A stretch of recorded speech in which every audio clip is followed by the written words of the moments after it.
The morning sun cast long shadows across the grounds of Windsor Castle as Kate Middleton stood by the large window in her private study. Her hands trembled slightly as she held the letter that had arrived just hours earlier. The elegant royal seal had been broken, and the contents within would change everything she thought she knew about her future. William had left early that morning for what he believed would be a routine meeting with senior royal advisors. Kate had kissed him goodbye at the door, neither of them knowing that this ordinary Tuesday would become the day their world shifted forever.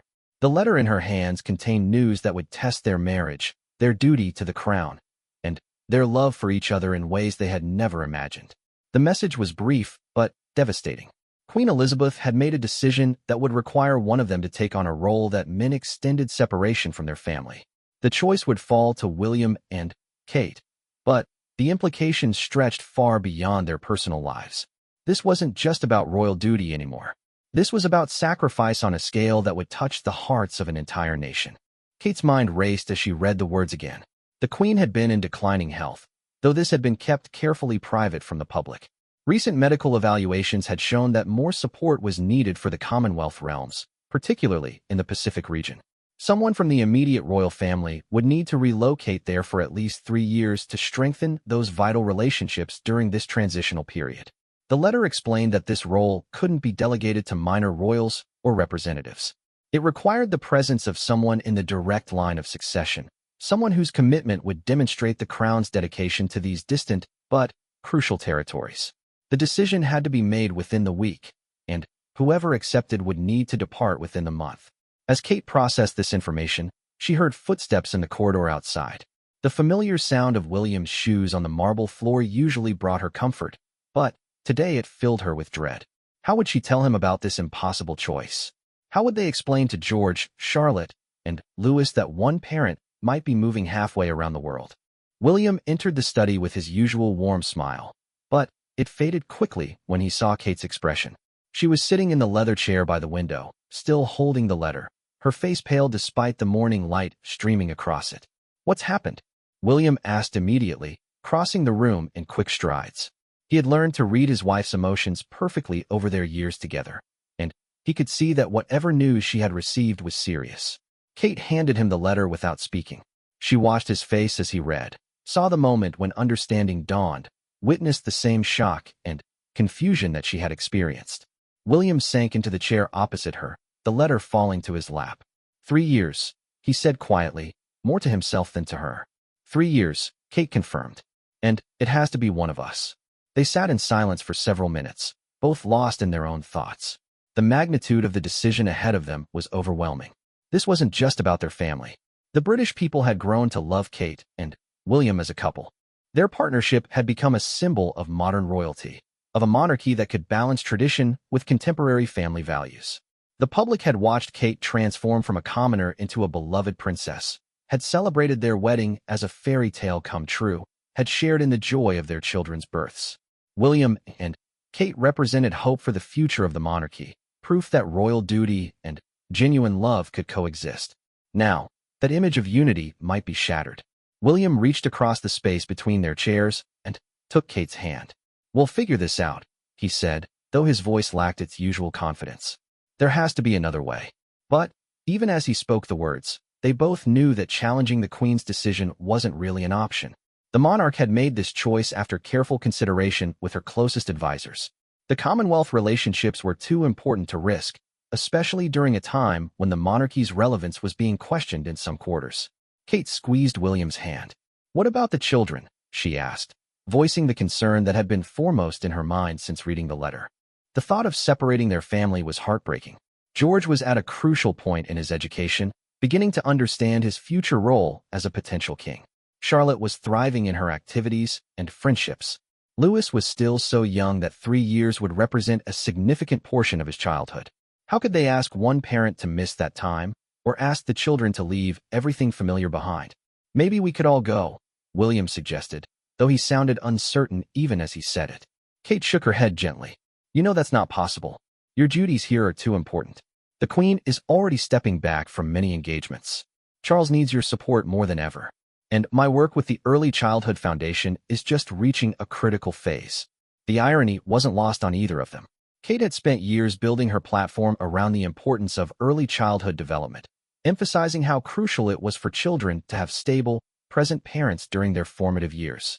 Now she faced the possibility of leaving her own children or asking them to abandon their settled lives. William stood and began pacing, a habit Kate recognized from their university days when he was working through a difficult problem.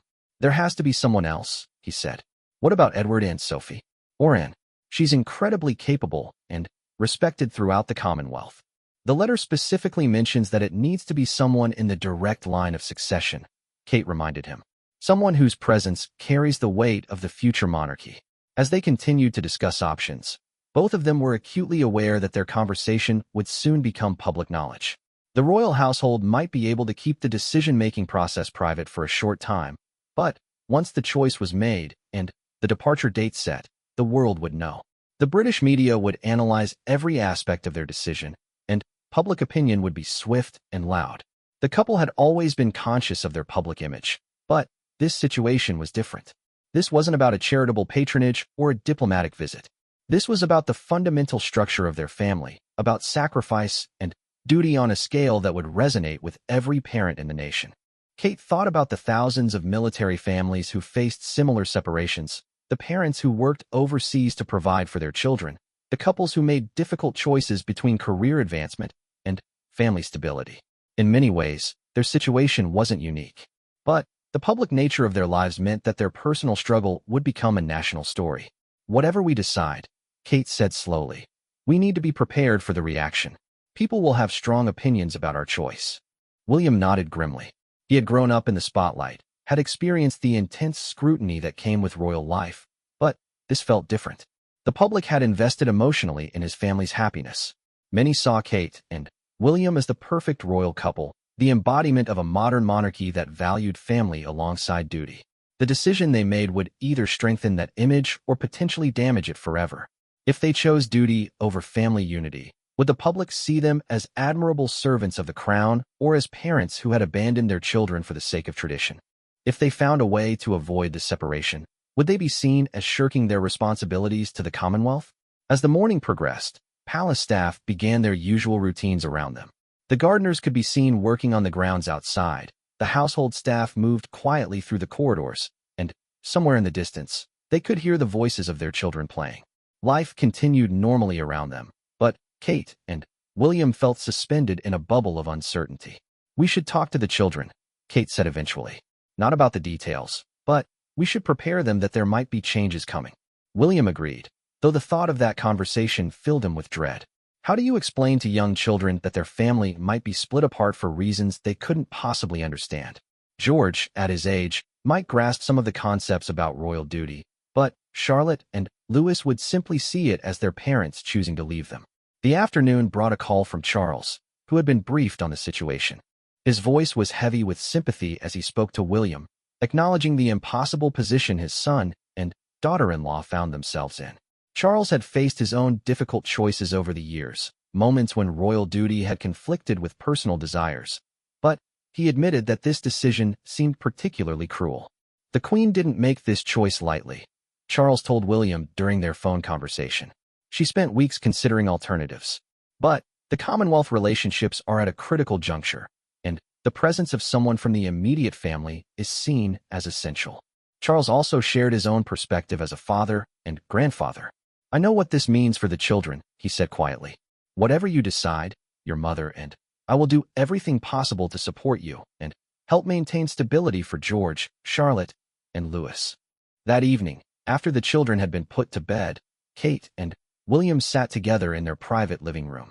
The formal discussions with advisors would begin the next day, but tonight was just for them. They needed this time to process their emotions and begin to find a path forward. "I keep thinking about what this means for us," Kate said, curling up beside William on the sofa. "Not just the practical aspects, but what it means for our marriage, for who we are as a couple." William wrapped his arm around her. "We've always known that royal life would require sacrifices," he said. "But I never imagined anything like this." The weight of their situation was enormous, but as they held each other in the quiet of the evening, they felt a renewed sense of determination. Whatever challenges lay ahead, they would face them together. The decision they made would be based on what was best for their family, their duty to the crown, and the people they served. Neither of them slept well that night, both lost in thoughts about the future and the impossible choice that lay before them. Tomorrow would bring meetings with advisors, discussions with family members, and the beginning of a process that would change their lives forever. As Kate lay awake in the early hours of the morning, she thought about the young woman she had been when she first met William at university. That girl could never have imagined the complexity of the life that lay ahead, the way personal happiness and public duty would become so intertwined that separating them seemed impossible. But she also thought about the strength she had discovered within herself over the years, the way she had grown into her role as a future queen, and the deep love that anchored her marriage to William. Whatever decision they made, whatever sacrifices lay ahead, she knew they would emerge from this challenge with their bond intact. The sun was beginning to rise over Windsor Castle as Kate finally drifted off to sleep, William's steady breathing beside her providing the only comfort she could find in the uncertainty that surrounded them. Tomorrow would bring answers, decisions, and the beginning of a journey that would test everything they held dear. In just a few hours, the conversations would begin that would determine not only their family's future, but potentially reshape how the nation viewed the modern monarchy and the price of royal duty in the 21st century. The conference room at Buckingham Palace had never felt so imposing to Kate as it did that Wednesday morning. The long mahogany table was surrounded by familiar faces, private secretaries, senior advisors, and members of the royal household who had guided the family through countless decisions over the years. But today's meeting was different. Today, they were discussing something that would fundamentally alter the trajectory of the Cambridge family's life. William sat beside Kate, his posture straight and formal, but she could sense the tension in his shoulders. They had spent the previous evening in long discussions with Charles and Camilla, trying to understand all the implications of the Queen's request. The more they learned about the situation, the clearer it became that this wasn't just a diplomatic mission. This was about saving relationships that were crucial to the future of the Commonwealth. Sir Edward Young, the Queen's private secretary, spread several documents across the table. Maps of the Pacific region, briefing papers on current political situations, and detailed timelines that outlined what the next 3 years would look like for whoever accepted this role. The situation is more complex than we initially indicated, Sir Edward began, his voice measured and professional. Several Commonwealth nations in the Pacific region have been questioning the relevance of their ties to the crown. There have been discussions about becoming republics, similar to what we've seen in the Caribbean. Kate felt her heart sink as she listened. This wasn't just about maintaining friendly relationships. This was about the potential dissolution of bonds that had existed for generations. The Commonwealth represented something unique in modern international relations, a voluntary association of nations linked by shared history and values. If those connections were lost, it would represent a fundamental shift in Britain's place in the world. The presence of a senior royal family member would demonstrate our commitment to these relationships, continued Sir Edward. But it's not just ceremonial appearances. Whoever takes this role will be actively involved in trade negotiations, cultural exchanges, and building new partnerships for the 21st century. William leaned forward, studying the documents spread before them. And this absolutely cannot be delegated to other family members? The nations involved have been quite specific, replied Sir Edward. They want to see that we're investing our future in these relationships. They want someone from the direct line of succession, someone whose presence signals that these partnerships matter to the Crown's long-term strategy. As the meeting progressed, the scope of the assignment became clearer. It wasn't just about living overseas for 3 years. It was about establishing a new model for royal engagement with a modern Commonwealth, creating frameworks that could be used for generations to come. The person who took on this role would essentially be pioneering a new form of 21st century diplomacy. Kate found herself both intimidated and intrigued by the possibilities. Her work in early childhood development had taught her the importance of building strong foundations, and, in many ways, this role offered the chance to build new foundations for international relationships. But the personal cost remained overwhelming. What about the children's education? Kate asked, voicing one of her primary concerns. We've researched excellent international schools in the region, responded Lady Susan Hussey, one of the Queen's longest-serving ladies-in-waiting. There are British curriculum options that would ensure continuity in their education. But we understand the challenges this presents. The conversation continued for hours, covering every aspect of the potential assignment. They discussed security arrangements, communication systems that would allow for regular contact with family back home, and the practical details of establishing a royal household on the other side of the world. But underneath all the logistics lay the emotional reality that no amount of planning could address. 3 years was a significant portion of their children's childhood. It meant missing birthdays, school events, and daily moments that could never be recaptured. It meant asking George, Charlotte, and Louis to leave behind friends, activities, and the only home they had ever known. When the meeting finally concluded, Kate and William found themselves alone in the palace gardens. The autumn air was crisp, and the familiar surroundings provided a small measure of comfort as they processed everything they had learned. "It's bigger than we thought," William said quietly, watching the gardeners tend to the flower beds that would soon be dormant for winter. Kate nodded, pulling her coat tighter around herself. "The Commonwealth connections, the political implications. I knew our roles were important, but this feels enormous." They walked in silence for several minutes, both lost in their own thoughts. The weight of representing not just their own family's interests, but the future of international relationships was staggering. This wasn't just about royal duty anymore. It was about potentially preserving something that millions of people around the world valued. "I keep thinking about what our children will think of us," Kate said eventually. "Whether they'll understand why we made whatever choice we make." William stopped walking and turned to face her. "They're still so young. George is just beginning to understand what our roles mean, and Charlotte and Louis just see us as mummy and daddy. How do we explain that sometimes being mummy and daddy isn't enough? That sometimes we have to be other things too?"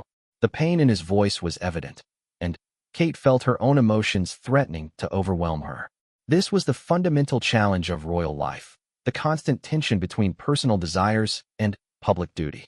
But this decision felt more consequential than anything they had faced before. That afternoon brought meetings with education specialists, child psychologists, and family counselors. The palace had assembled a team of experts to help them understand the potential impact on their children and to develop strategies for maintaining family bonds despite physical separation. Dr. Sarah Mitchell, a child psychologist who had worked with diplomatic families for decades, offered some perspective that Kate found both comforting and concerning. "Children are remarkably resilient," Dr. Mitchell explained during their consultation. "But the key is how the separation is handled by the adults in their lives. If the parents approach it with anxiety and guilt, the children will absorb those emotions. If it's presented as an important family adventure or mission, children often adapt quite well." But she was also honest about the challenges. 3 years represents different developmental stages for each child. George would miss crucial early teenage years with his father or mother. Charlotte would transition from childhood to early adolescence. And for Louis, this would encompass some of his most formative years. The psychological consultation was followed by a meeting with the children's teachers and activity coordinators. Everyone wanted to understand how such a significant change would impact the young royal's development and what support systems would need to be put in place. These conversations forced Kate and William to confront some difficult truths. Their children had already grown up differently from their peers, with security details, public scrutiny, and the constant awareness of their future roles. Adding family separation to those challenges seemed almost cruel. But they also recognized that their children were part of a royal family, and that had always meant accepting responsibilities and sacrifices that other families didn't face. The question was whether this particular sacrifice was fair to ask of such young children.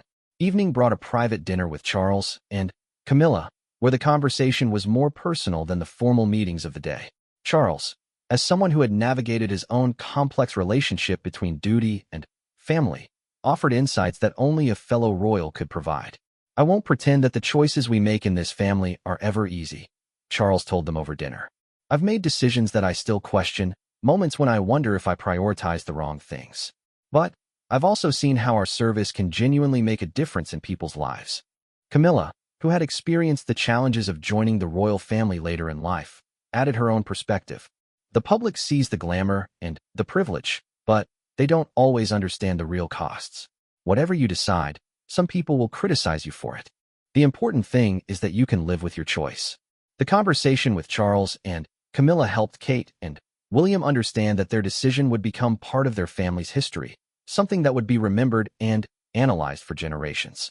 Future biographers would write about this moment, historians would debate their choice, and Their own children might one day be asked to explain their parents' decision. That night, as they lay in bed at Kensington Palace, Kate and William finally began to discuss what had been unspoken throughout the day, which one of them would go if they decided to accept the assignment. "It should be me," William said quietly in the darkness. "I'm the heir. This kind of diplomatic role is exactly what I should be doing." Kate was quiet for a long moment before responding. "But your role here is irreplaceable. The Queen is stepping back, your father needs your support, and you're being prepared for kingship. My work, while important to me, could potentially be continued from overseas. Your early childhood foundation is at a crucial point," William argued. "You've spent years building those relationships and developing programs. You can't just abandon that work." They both knew they were dancing around the deeper emotional truth.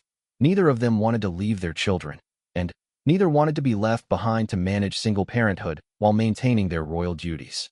The conversation continued late into the night, touching on practical considerations, emotional fears, and the broader implications for the monarchy. They discussed how their decision would be perceived by the public, how it would affect their marriage, and what it would mean for their children's relationship with the parent who left. "Maybe there's still another option," Kate suggested hopefully. "Maybe we could propose a shorter assignment, or find a way to share the role somehow." But, even as she said it, they both knew these were desperate hopes rather than realistic possibilities. The Commonwealth nations had made their requirements clear, and compromising on those requirements might be worse than refusing altogether. As dawn approached, they found themselves no closer to a decision, but with a clearer understanding of what was at stake.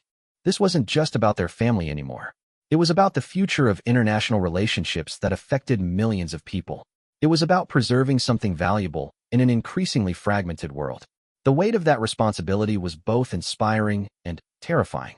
They had always known that royal life involved sacrifice, but they had never imagined that sacrifice would involve splitting their family apart during their children's most formative years. "We need to talk to the children tomorrow," William said as the first light began to filter through their curtains. "They deserve to understand what we're considering, even if we haven't made a final decision yet." Kate agreed, though the thought of that conversation filled her with dread. How do you explain to children that their family might be separated because of duty to people they've never met in countries they've never visited? How do you help them understand that sometimes love means making choices that hurt in the short term for the sake of something larger? The next day would bring more meetings, more consultations, and, eventually, a decision that would change their lives forever.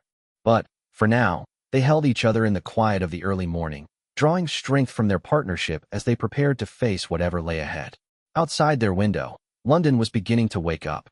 Soon, people would be starting their daily routines, going to work, taking children to school, living the ordinary lives that Kate and William sometimes envied. But, inside the palace, a conversation was taking place that would ripple out to affect not just their family, but relationships between nations, and the future of an institution that had endured for over 1,000 years. The hardest part was knowing that whatever decision they made, someone they loved would pay the price for it. Thursday morning arrived with an unusual stillness at Kensington Palace. Kate stood in the nursery doorway, watching Louis play with his wooden trains while Charlotte helped him build elaborate tracks across the carpet. George sat nearby, reading a book about space exploration, occasionally looking up to offer suggestions for the train configuration. The scene was so perfectly normal, so beautifully ordinary, that Kate felt her heart breaking all over again. Today was the day they would tell the children about the possibility of separation. She and William had spent hours the previous evening deciding how to approach this conversation, consulting with child psychologists, and drawing on their own parenting instincts to find the right words. The decision about who would take the Commonwealth assignment was becoming clearer, though neither of them wanted to admit it. The logic was inescapable, even if the emotional cost was devastating.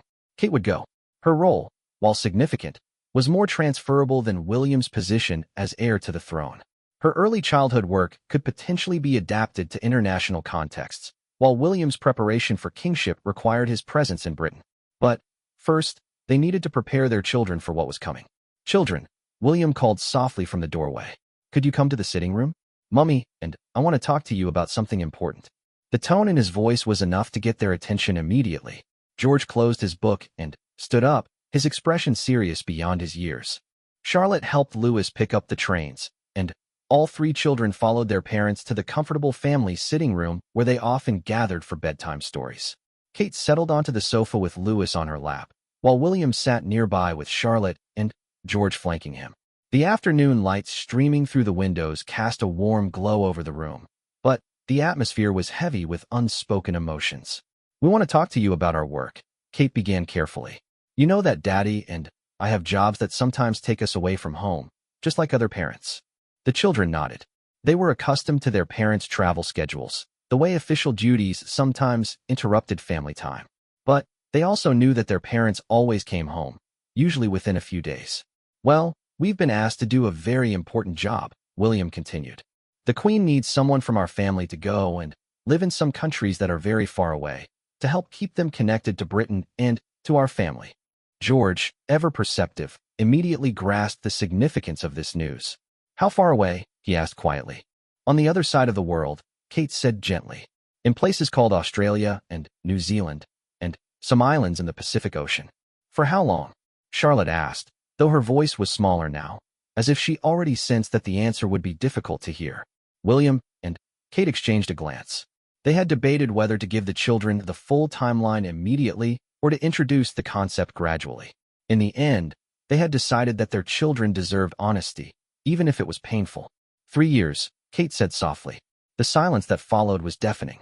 Louis, too young to fully understand the implications, continued to play with a small toy car he had brought from the nursery.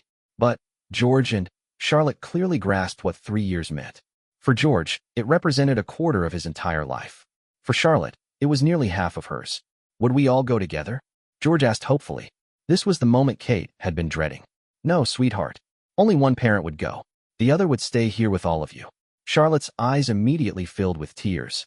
"But why can't we all go together? Why can't we just stay here as a family?" William knelt down in front of Charlotte, taking her small hands in his. "Because sometimes, being part of our family means helping other people, even when it's hard for us. There are people in those faraway countries who need to know that Britain cares about them, that we want to be friends with them." "But we're just children," George said, his voice breaking slightly. "Why do we have to help with grown-up problems?"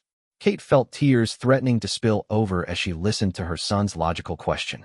It was the same question she had been asking herself for days. Why should children have to pay the price for adult responsibilities? Why should their family be sacrificed for the sake of international diplomacy? "You're right," she said, pulling George closer. "You are children, and this isn't your responsibility. But being part of this family means that sometimes difficult things happen that aren't fair. We're trying very hard to find the best way to handle this situation." The conversation continued for over an hour, with the children asking questions that revealed both their intelligence and their vulnerability. They wanted to know about video calls and visits, about whether the parent who left would miss birthdays and Christmas, about what would happen if someone got sick or hurt. Each question was like a knife to Kate's heart, forcing her to confront the practical realities of what they were considering. Yes, there would be video calls, but technology couldn't replace physical presence. Yes, there might be visits, but they would be infrequent and brief. Yes, the parent who left would miss important moments, and those moments could never be reclaimed. That evening, after the children had been put to bed with extra hugs and reassurances, Kate and William met with Sir Edward Young for what they knew would be their final consultation before making a decision. "The children took the news better than I expected," William told Sir Edward, though his voice was heavy with sadness. "But their questions made it clear how much this will affect them." Sir Edward, who had children of his own, nodded sympathetically. "These are never easy decisions. But I want you to know that the Queen is deeply aware of the personal sacrifice she's asking of your family. This request wasn't made lightly." Kate leaned forward in her chair. "Has she indicated any flexibility on the timeline or the requirements?" "I'm afraid not," Sir Edward replied honestly. "The Commonwealth nations have made it clear that anything less than this level of commitment would be seen as Britain not taking the relationship seriously. There are already Republican movements gaining momentum in several of these countries. This assignment could be crucial to preserving these connections." The weight of history seemed to settle over the room. They were talking about relationships that had been built over centuries, connections that had shaped the modern world. The Commonwealth represented something unique in international relations, a voluntary association based on shared values rather than economic or military power. "If we decide that Kate should take this assignment," William said carefully, "what support would be available for the children?" Sir Edward had clearly anticipated this question. Every possible support system would be put in place. Additional staff for the household here, counseling services for the children, and priority scheduling for visits and communications. The Queen has also indicated that she would take a more active role in the children's lives, as would the Prince of Wales and the Duchess of Cornwall. Kate appreciated the thought that had gone into these arrangements, but she knew that no amount of support staff could replace a parent's presence. She thought about Louis, who still sometimes cried for her at bedtime, about Charlotte, who was just beginning to confide in her about friendships and school problems, about George, who was starting to ask deeper questions about his future role and needed guidance from both parents. And the security arrangements overseas? William asked, though Kate could tell his heart wasn't really in these practical considerations anymore. Comprehensive, Sir Edward assured them. The assignment would be based primarily in Australia, with regular travel to New Zealand and the Pacific Islands. The security infrastructure in Australia is excellent, and we would coordinate closely with local authorities. As the meeting concluded, Kate found herself thinking about the historical parallels to their situation. Royal families had always been expected to sacrifice personal happiness for duty, but the modern world had changed those expectations. The public now valued family unity and wanted their royals to model healthy relationships and engage parenting. The irony was bitter. Kate and William had become beloved precisely because they seemed to balance royal duty with genuine family life. Their children appeared happy and well-adjusted, their marriage seemed strong and authentic, and their approach to royal responsibilities felt both traditional and contemporary. Now, that very success made the potential separation more painful and more controversial. Friday morning brought news that added urgency to their decision. Intelligence reports indicated that Republican sentiment in one of the key Pacific nations was growing faster than expected. A prominent political party there had announced plans to hold a referendum on leaving the Commonwealth within the next 2 years. The presence of a senior royal family member was seen as one of the few things that might change the trajectory of public opinion. We're not just talking about maintaining the status quo anymore, Charles explained during a private lunch at Clarence House. We're talking about potentially preventing the dissolution of relationships that have existed for generations. The stakes had grown even higher, but so had the personal cost. Kate and William were being asked to sacrifice their family unity not just for abstract diplomatic principles, but to potentially save institutions that millions of people valued. That afternoon, Kate walked alone through Kensington Gardens, trying to find some clarity in the familiar surroundings where she had spent so many happy hours with her children. She thought about the woman she had been when she first met William at university, ambitious, independent, ready to take on the world. That woman might have seen this assignment as an incredible opportunity, but she was no longer just that woman. She was a mother, a wife, and someone who had come to understand that her greatest achievements had nothing to do with public recognition or international acclaim. Her greatest achievements were the bedtime stories she read to Louis, the way Charlotte ran to her after a difficult day at school, the moments when George asked her advice about something important to him. The assignment would offer incredible professional opportunities. She would be pioneering new forms of royal engagement, building relationships that could shape international politics for decades, and representing her country on one of the world's most important stages. It was the kind of role that ambitious diplomats dreamed of their entire careers. But it would also mean missing 3 years of her children's lives, 3 years that would never come again. It would mean William facing the challenges of single parenthood while managing his increasing royal responsibilities. It would mean their family becoming a symbol of sacrifice rather than unity. As evening approached, Kate knew that the decision could no longer be postponed. Tomorrow, they would give the Queen their answer. Tonight, they would make the choice that would define their family's future and potentially influence the course of international relationships for generations to come. The weight of that responsibility was staggering, but as Kate walked back toward Kensington Palace, she felt a strange sense of peace beginning to settle over her. Not because the choice was easy, but because she finally understood what they had to do. The decision wouldn't be based on what was politically expedient or professionally advantageous. It wouldn't be driven by public opinion or media pressure. It would be based on what their family could endure, what their children could handle, and what would allow them to remain true to the values they wanted to instill in the next generation. As she approached the palace entrance, Kate saw William waiting for her by the front door. His expression told her that he had reached the same conclusion she had. Tomorrow, they would give the Queen their answer, and then They would begin the most difficult chapter of their lives together. The setting sun cast long shadows across the palace grounds, marking the end of a day that had brought clarity to an impossible situation. Whatever challenges lay ahead, they would face them with honesty, courage, and an unshakable commitment to their family's well-being. The hardest conversations were still to come, but at least now they knew what they were going to say. Saturday morning dawned gray and drizzly, matching the somber mood that had settled over Kensington Palace. Kate stood before her wardrobe, selecting an outfit for what would be one of the most important meetings of her life. In just 2 hours, she and William would sit down with the Queen to deliver their decision about the Commonwealth assignment. They had made their choice the night before, after putting the children to bed and spending long hours discussing every aspect of their situation. The decision had been agonizing, but it was final. Kate would accept the assignment and spend the next 3 years in the Pacific region, while William remained in Britain with their children. The logic was sound, even if the emotional cost was devastating. William's role as heir to the throne required his presence in Britain, especially as the Queen continued to reduce her official duties and Charles took on more responsibilities. Kate's work, while important, could be adapted to an international context. Her focus on early childhood development could potentially benefit children throughout the Commonwealth, creating programs that might outlast the 3-year assignment. But logic provided little comfort as Kate thought about the reality of what lay ahead. In just 6 weeks, she would board a plane that would take her away from her children for the longest period since they were born. She would miss bedtime stories and morning cuddles, school plays and sports days, birthday parties and Christmas mornings. William appeared in the doorway, already dressed in his formal suit. His expression was resolute, but Kate could see the sadness in his eyes that mirrored her own feelings. "Ready?" he asked softly. Kate nodded, though she felt anything but ready. How could anyone be ready for a conversation that would fundamentally alter their family's life?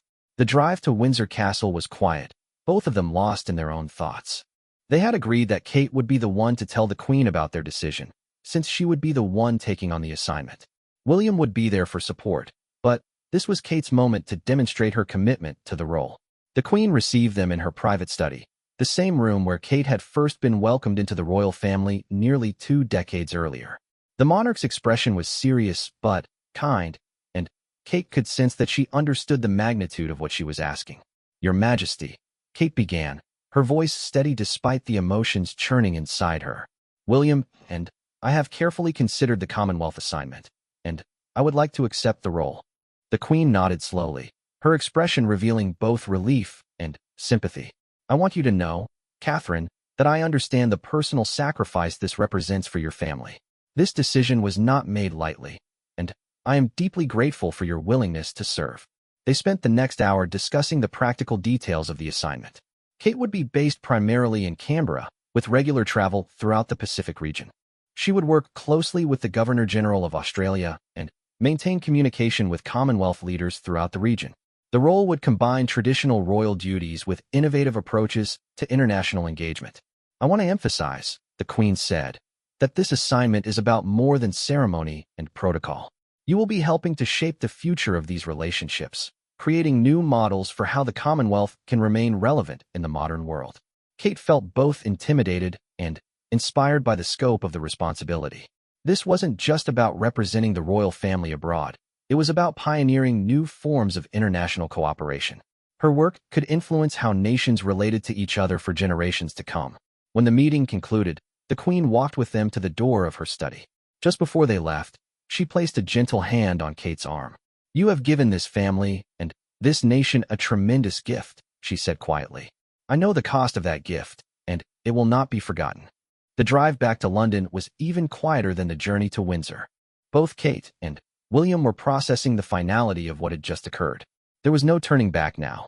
The wheels were in motion for a separation that would test their family in ways they had never imagined.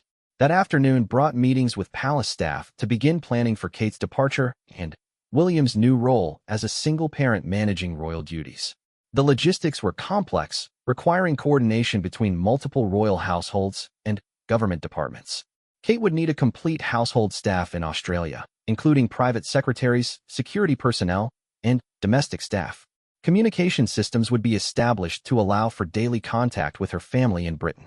Security protocols would be developed for her extensive travel throughout the Pacific region. Meanwhile, William's household in London would need to be restructured to support his role as a single parent. Additional childcare staff would be hired. His official schedule would be modified to prioritize time with the children, and contingency plans would be developed for situations where his royal duties conflicted with parental responsibilities. The conversation that evening with the children was one of the most difficult moments of Kate's life. They gathered in the family sitting room, where just days earlier they had first discussed the possibility of separation. Now, that possibility had become reality. "We've made our decision about the job we told you about," Kate began, her voice gentle but clear. "Mummy is going to go to Australia and the other countries to do this important work." Louis, still too young to fully understand, continued playing with his toys. But George and Charlotte immediately grasped the significance of what they were hearing. Charlotte burst into tears, while George sat in stunned silence. When George finally asked, his voice barely above a whisper, "In about 6 weeks," William said, moving to comfort Charlotte while keeping an eye on his eldest son. "That's before Christmas," Charlotte sobbed. "You're going to miss Christmas." Kate felt her heart breaking as she gathered Charlotte into her arms. "No, sweetheart. I'll be here for Christmas. I won't leave until after the new year." They spent hours talking through the children's fears and questions. Would Mummy be safe so far away? Would she remember to call every day? What if something happened and she couldn't come home? Could they visit her? Would she still be their Mummy if she lived on the other side of the world? Each question was a testament to the depth of their love and the magnitude of what the family was attempting. Kate and William did their best to provide reassurance, but they were honest about the challenges they would all face. "This is going to be hard for all of us," Kate told her children. "There will be times when we're sad and miss each other terribly. But we're going to work together to stay close as a family, even when we're far apart." William added, "And the most important thing to remember is that this doesn't change how much we love you. Mummy will still be your mummy, and I'll still be here taking care of you every day." The following weeks passed in a blur of preparation and emotion. Kate worked with her staff to develop programs that could be implemented from Australia, connecting her early childhood work with Commonwealth initiatives. She recorded dozens of bedtime stories for the children, created photo albums they could look at when they missed her, and established traditions they could maintain despite the distance. The hardest part was watching her children process what was happening. George became more serious and responsible, clearly feeling the weight of being the eldest child. Charlotte alternated between clinging to Kate and pulling away, as if trying to protect herself from the pain of the eventual separation. Louis seemed to sense the tension in the household, but couldn't articulate his feelings. 3 weeks before Kate's departure, the family decided to make the news public. The announcement was carefully crafted to emphasize the historic nature of the assignment and the importance of the Commonwealth relationships, while acknowledging the personal sacrifice involved. The public reaction was immediate and intense. Some praised Kate's dedication to duty and saw her willingness to leave her children as proof of her commitment to the crown. Others criticized the decision, arguing that no mother should be asked to leave young children for such an extended period. Social media was particularly harsh, with critics questioning everything from Kate's maternal instincts to the monarchy's priorities. Supporters rallied to defend the decision, pointing out the historic importance of the Commonwealth and praising Kate's willingness to serve. The intense public scrutiny added another layer of stress to an already difficult situation. Kate found herself second-guessing their decision, wondering if they had made the right choice not just for their family, but for the monarchy itself. "We knew this would be controversial," William reminded her during one of their late-night conversations. "But we made this decision based on what we thought was right, not on what would be popular." A week before Kate's departure, the family received an unexpected source of support. Military families throughout Britain began sharing their own stories of separation and sacrifice. Parents who had deployed overseas, children who had grown up with parents away on peacekeeping missions, and spouses who had maintained families while their partners served abroad all reached out with messages of understanding and encouragement. "Your story is our story too," wrote one military wife whose husband had spent 2 years in Afghanistan. "The uniform is different, but the love and the sacrifice are the same." These messages reminded Kate and William that their situation, while unique in its public nature, was part of a broader tradition of service and sacrifice. Thousands of families faced similar challenges, often with fewer resources and support systems than the royal family could provide. The weekend before Kate's departure, the family retreated to Anmer Hall, their private residence in Norfolk. Away from the public scrutiny and royal protocol, they tried to create some final memories as a complete family. They walked along the beach, built sandcastles, and played games in the garden. Kate taught Charlotte how to braid friendship bracelets that they could make for each other while apart. She and George worked together on a photography project, taking pictures of all their favorite family spots. She cuddled with Louis during his nap times, treasuring the weight of his small body against hers. William captured many of these moments on camera, creating a visual record of their last days together. Some of the photos would be released to the press, showing the world a family preparing for separation with love and courage. But most would remain private, precious memories that would sustain them through the difficult months ahead. On Sunday evening, as they prepared to return to London for the final week of preparations, Kate stood in the nursery at Anmer Hall, looking at the toys and books that would soon be gathering dust in her absence. She tried to memorize every detail. The way the evening light fell across Louis's crib, the sound of Charlotte practicing piano in the next room, the sight of George reading quietly in the window seat. Tomorrow would begin the final countdown to departure, but tonight, her family was still together under one roof. As she tucked each child into bed, Kate whispered promises about video calls and letters, about the countdown calendar they had made together, and about the day when she would come home to stay. The hardest part of loving someone, she realized, was sometimes having the courage to leave them for a greater purpose. But, as she listened to her children's breathing in the quiet Norfolk night, Kate knew that their love was strong enough to survive whatever challenges lay ahead. The morning of departure arrived with cruel brightness. January sunshine streamed through the windows of Kensington Palace as Kate performed the ordinary rituals of motherhood for what would be the last time in 3 years. She made Louis's breakfast, helped Charlotte choose her school clothes, and listened to George practice his violin. These simple moments, unremarkable just weeks ago, now felt precious beyond measure. The family had decided that the actual goodbye would be private, away from the cameras that would document Kate's departure from RAF Nordholt later that morning. The children were not going to the airport. The sight of 3 young royals tearfully bidding farewell to their mother would be too painful for the public to witness, and too traumatic for George, Charlotte, and Louis to endure under media scrutiny.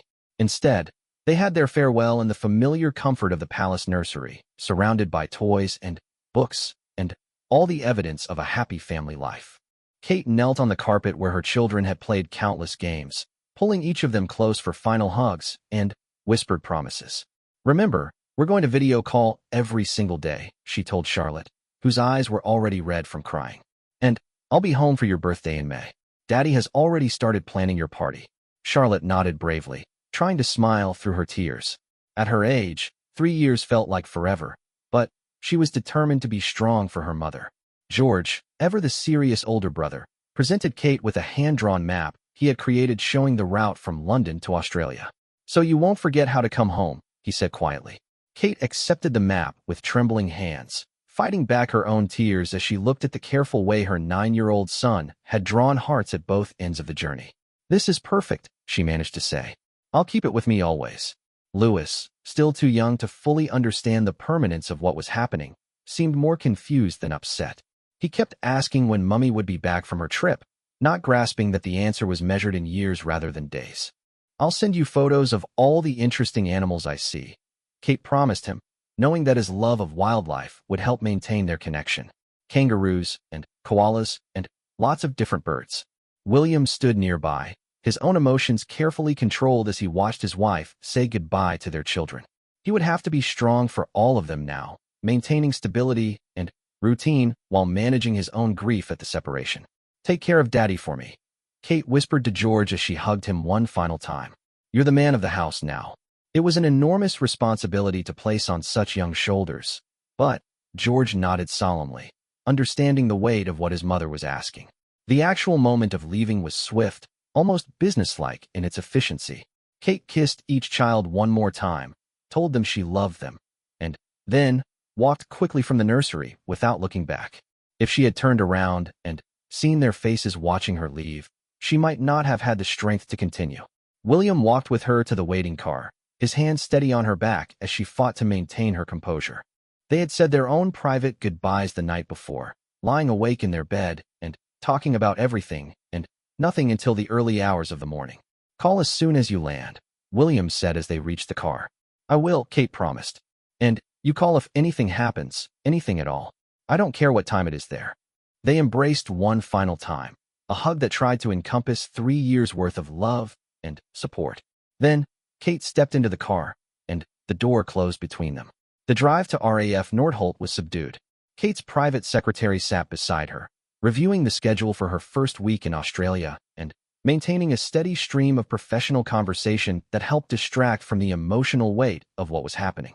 At the airbase, a small crowd of officials and press had gathered to witness the historic departure. This would be the longest overseas assignment undertaken by a senior royal family member in modern history, and the significance was not lost on those in attendance. The aircraft was a Royal Air Force jet that would take Kate on the first leg of her journey to Australia. Inside, it had been configured more like a mobile office than a traditional passenger plane, with secure communications equipment that would allow her to remain in contact with London throughout the flight. As Kate boarded the aircraft, she waved to the small crowd gathered to see her off. Her smile was bright and professional, giving no hint of the heartbreak she was feeling inside. This was her first performance in what would be 3 years of performing strength and dedication while missing her family desperately. The flight to Australia took nearly 24 hours, with a brief refueling stop in Singapore. During the long journey, Kate had time to process what she had just done and prepare mentally for what lay ahead. She reviewed briefing materials about her first week of engagements, studied profiles of the officials she would meet, and tried to imagine herself in her new role. But, mostly, she found herself thinking about her children. By now, they would be having lunch. Charlotte would probably be picking at her food, still upset about the morning's goodbye. George would be trying to act normal while feeling the weight of his new responsibilities. Louis would be asking when Mummy was coming home. The arrival in Canberra was marked by a level of ceremony that reminded Kate of the importance of her mission. The Governor-General met her at the airport, along with senior government officials and representatives from throughout the Pacific region. The Australian media coverage was extensive but respectful, focusing on the historic nature of her assignment rather than the personal sacrifice involved. Kate's first official residence would be at Government House in Canberra, though she would maintain residences in several other locations throughout the region. The setup was designed to allow her to travel extensively while maintaining a stable base of operations. Her first week was carefully planned to introduce her to key stakeholders throughout Australia and begin the process of strengthening Commonwealth relationships. She met with political leaders, business representatives, and community organizations. She visited schools and hospitals, attending events that showcased the strong ties between Britain and Australia. The early childhood development work that had been so important to her in Britain found new expression in Australia.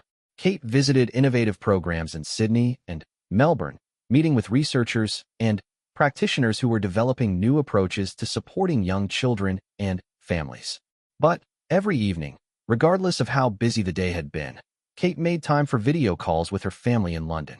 The time difference meant that she was often calling during her children's bedtime routine, participating virtually in the rituals she had once shared in person. "Tell me about your day," she would say to each child, listening carefully as they shared stories about school, friends, and the small dramas of childhood that seemed enormous to them. Charlotte had started a countdown calendar, marking off each day until Kate's return. George had begun writing detailed letters describing everything that happened in his daily life, creating a record that would help Kate feel connected to her children's growth and development. Louis, still too young for video calls to fully satisfy his need for maternal comfort, often became upset during their conversations. William would gently redirect these calls, helping Louis understand that Mummy was still there, just very far away. After 3 weeks in Australia, Kate made her first trip to New Zealand, where she was received with warmth and enthusiasm. The New Zealand Prime Minister spoke publicly about the significance of having a senior royal family member based in the region, emphasizing how this demonstrated Britain's ongoing commitment to Pacific relationships. Kate's work in New Zealand focused on environmental initiatives and Indigenous rights, areas where the country had developed innovative approaches that could be shared throughout the Commonwealth. She met with Maori leaders, visited conservation projects, and participated in cultural exchanges that deepened her understanding of Pacific cultures. The professional satisfaction of this work was real and meaningful. Kate could see how her presence was making a difference, how her engagement was strengthening relationships that had been strained. The Republican movements that had been gaining momentum in several countries were losing support as people saw tangible evidence of Britain's investment in the region. But professional success couldn't fill the void left by separation from her children. Every achievement was bittersweet, shadowed by the knowledge that she was missing irreplaceable moments in her family's life. Back in London, William was learning to navigate single parenthood while maintaining his royal duties. He had restructured his schedule to be more present for the children, but the demands of his position still required significant time away from home. Charles and Camilla had stepped up to provide additional support, spending more time with their grandchildren and helping to maintain stability in their lives. The Queen, despite her advanced age, had also taken a more active role, inviting the children for regular visits and ensuring they felt the broader royal family's support. The children were adapting, but the adjustment was difficult. Charlotte had developed some anxiety around bedtime, missing the stories and songs that Kate had always provided. George was excelling academically, but had become more serious and withdrawn. Louis was asking fewer questions about when Mummy would come home, which was almost more concerning than his earlier distress. 3 months into the assignment, Kate made her first trip back to London for a brief visit. The reunion with her children was joyful, but also highlighted how much had changed in her absence. Louis seemed smaller somehow, and Charlotte had lost a tooth that Kate hadn't been there to celebrate. George had grown taller, and his voice was beginning to change. The visit was wonderful but too short, and saying goodbye again was almost harder than the original departure. Everyone knew what to expect now, which made the emotions more complex, but no less painful. As Kate's plane lifted off from London for the return journey to Australia, she found herself crying quietly in her seat. The cost of this assignment was becoming clearer with each passing month. She was missing her children's childhood, and no amount of video calls or brief visits could fully compensate for that loss. But she was also seeing the value of her work in ways that gave meaning to the sacrifice. The Commonwealth relationships she was building would benefit millions of people for generations to come. The programs she was developing would improve children's lives throughout the Pacific region. The diplomatic connections she was forging would shape international relations for decades. 6 months into her assignment, Kate received news that validated the importance of her mission. The Republican movement in one of the key Pacific nations had suffered a significant defeat in a national referendum. Political analysts credited the presence of a senior royal family member in the region as a major factor in maintaining support for Commonwealth ties. The success was gratifying, but came at a personal cost that never got easier to bear. Kate was succeeding professionally while sacrificing personally, achieving important goals while missing the simple joys of family life. As her first year in the Pacific region drew to a close, Kate reflected on the complexity of her situation. She was making history, pioneering new forms of royal engagement, and strengthening relationships that would benefit millions of people. She was also missing her children desperately and counting the days until she could return home permanently. The assignment would continue for 2 more years, testing her family's resilience and resolve. But they had survived the first year, maintaining their love and connection despite the vast distance between them. Whatever challenges lay ahead, Kate knew that their bond was strong enough to endure. The hardest part about loving someone was sometimes having the courage to serve something larger than yourself. Kate had learned that lesson in the most painful way possible, but she had also discovered depths of strength and purpose she never knew she possessed. Standing on the balcony of Government House in Canberra as her first year ended, Kate looked up at the stars that were invisible during London days and whispered a promise to her children sleeping on the other side of the world. She would finish this mission with honor, and then she would come home to the family that made every sacrifice worthwhile.